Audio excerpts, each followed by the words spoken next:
Nous sommes une famille très ancienne du village de Cumières, où nous sommes vignerons de père en fils depuis de très nombreuses générations. Mes grands-parents, arrière-grands-parents travaillaient la vigne.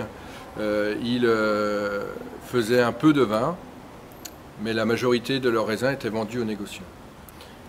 Mon père a repris le flambeau. Et puis dans les années 70, quand la chimie se développait de plus en plus, enfin les produits de synthèse, on va dire, sont arrivés et se sont développés, lui, il a refusé de les utiliser parce que déjà à l'époque, il était reconnu que ces produits étaient nocifs pour l'environnement, toxiques pour la santé à la fois des utilisateurs et des consommateurs. Donc il a refusé et il y avait 7 vignerons en Champagne à l'époque qui travaillaient en culture biologique, puisque c'est la culture biologique, le fait de ne pas utiliser de produits chimiques de synthèse. Et mon père faisait partie de ces 7 vignerons. C'est aussi mon père qui, au sein de la famille, a développé un peu, parce que nous travaillons sur une toute petite surface, nous travaillons à l'heure actuelle sur 2,5 hectares et on produit à peu près 12 000 bouteilles de champagne par an. C'est mon père qui a commencé à conserver plus de vin, aller travailler en fût, comme ça s'est toujours fait à la maison, et de commercialiser plus de bouteilles. Maintenant, donc, je produis à peu près 12 000 bouteilles, cette année 12-13 000 bouteilles de champagne, qui sont toutes élaborées en fût.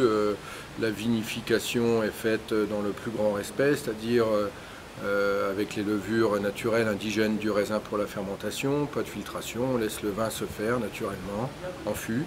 Par contre, avec beaucoup de contrôle, on déguste très fréquemment et on recrache.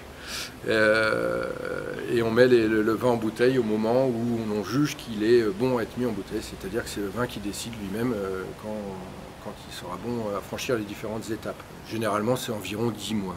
À partir des raisins qui ont été récoltés, pressés sur notre pressoir traditionnel de 1000 kg et puis vinifiés en fût, mais séparément suivant les différents cépages, suivant les différentes parcelles, nous élaborons différentes cuvées. La cuvée que nous faisons tous les ans est du Cumières, qui est le reflet de nos différents lieux-dits et parcelles sur le terroir de Cumières, qui est le premier cru en Champagne. Et puis certaines années où là, avec encore plus d'exigences sur les arômes du vin, on va pouvoir produire des vins des lieux-dits très très intéressants, très complexes.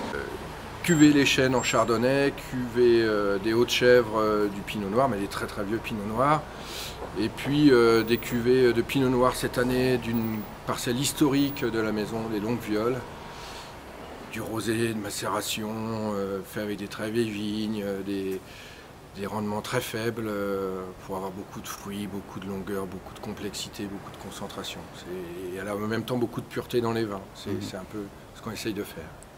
Alors l'année a été effectivement difficile, elle était difficile pour tout le monde, hein, la grêle quand elle tombe pas uniquement sur les vignes bio ni sur les autres, la pluie non plus.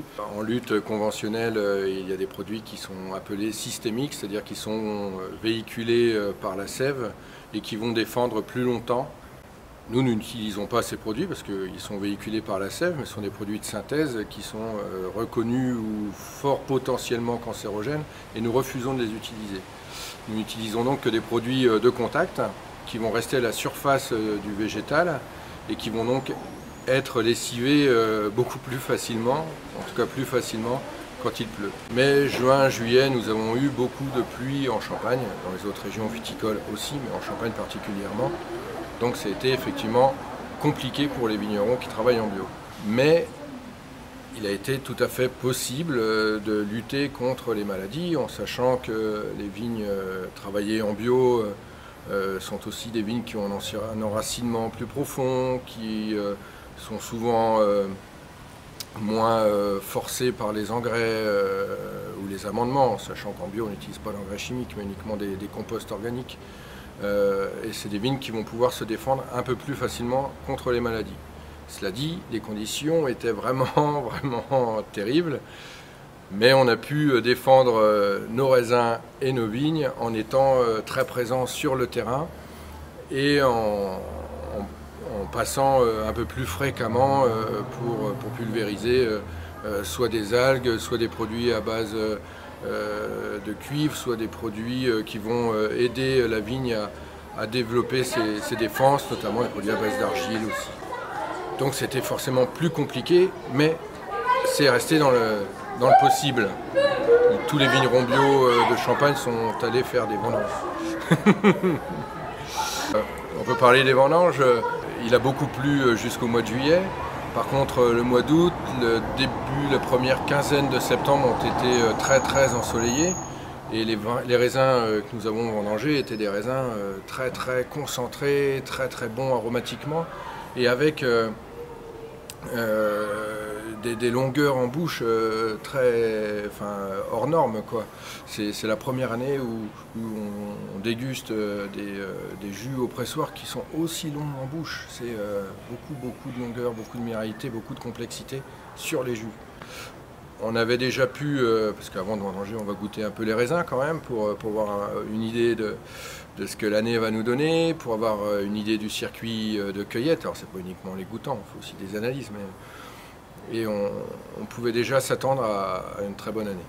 Les premiers vins qui sont encore en cours de fermentation, en fin de fermentation, on commence déjà à les déguster dans les tonneaux, et effectivement sont très prometteurs. On a toujours cette longueur minérale, quoi, vraiment très longue, et une complexité.